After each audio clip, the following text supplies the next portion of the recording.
have to have your ears covered now. We'll let you know when we will start firing. So, good afternoon, ladies and gentlemen. Welcome to Fort Niagara.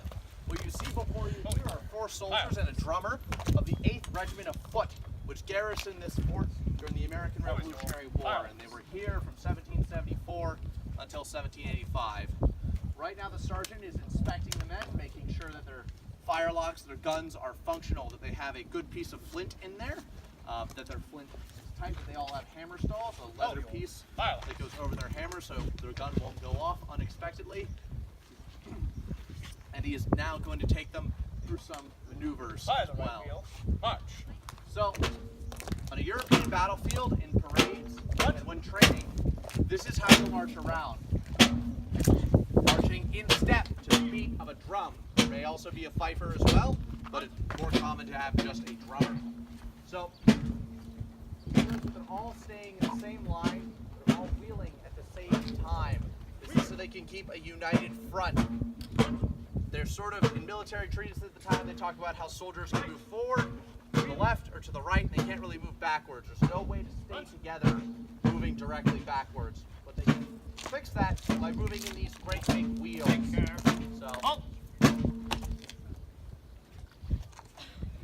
By the right about face.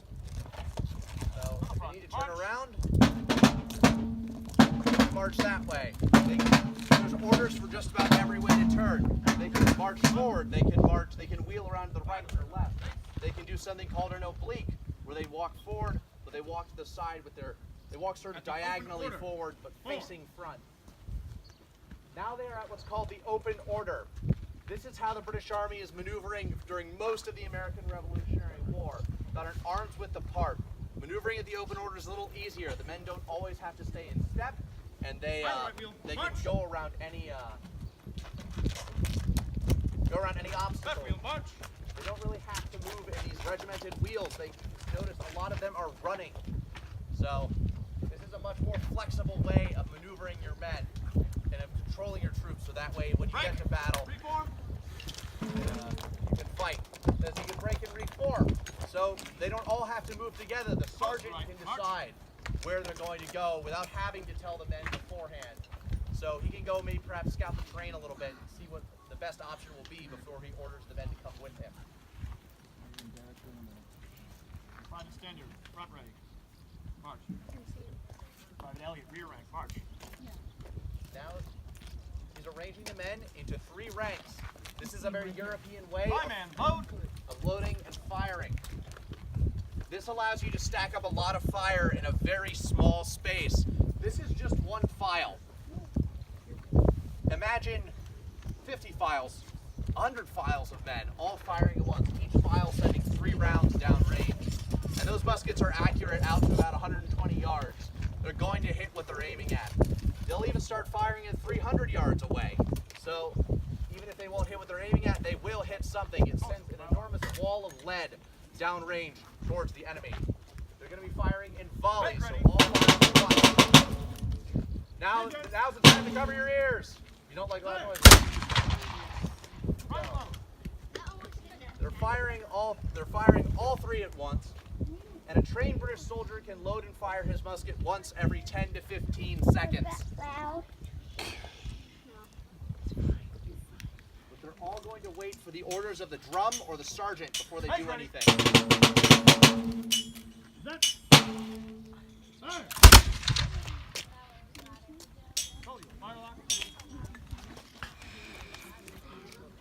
No. So this kind of volley fire is very effective. But the British Army is often outnumbered in America, so they form in the open order to present a wider face of men against the American rebels. They can fire volleys from here as well. So volley fire is very effective. Not only will you usually hit where you want to, it's very intimidating to have that wall of lead. It's going to shake up the morale of the enemy when you're all firing at them at once. Commence fire. So now they're here in what's called by firing by file. You're going to have the 2 front men firing independently while the rear rank man covers him while he loads. Once the front rank man is loaded, the rear rank man can fire, and the front man can cover him while he loads. This makes sure you always have loaded guns pointed towards the enemy if you get rushed. But this kind of independent fire is used very commonly by the British Army. British soldiers are trained to fire at marks. So they are going to be firing reasonably accurately. These guns are not the best, and they're not good by modern standards, but in the 18th century, it's what a soldier had. It's what he would have known how to use.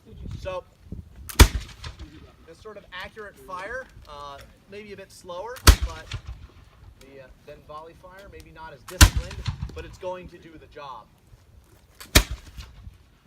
Bring up. Half cock, shut hands. Right now, they're just making sure their weapons are safe after they've been firing. Opposed to the right. March. To the front. March. Again, they don't have to be in a single rank to march around like this. They can march in 2 ranks. Or they can march in a column, a great column of men instead of a line. But still, marching to the beat of that drum. Keep making sure everyone is together to maintain discipline and unity.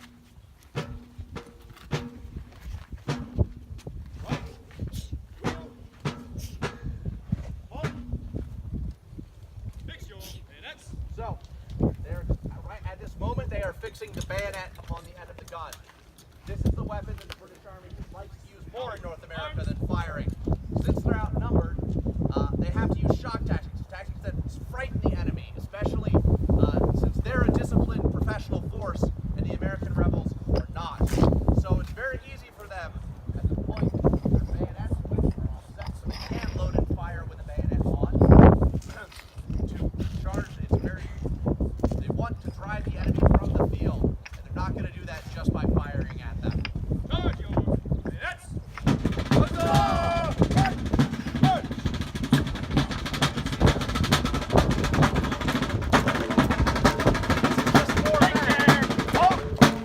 This is just 4 men. Imagine a full company, 50 men or more, or a regiment, around 500 men, doing that all at once.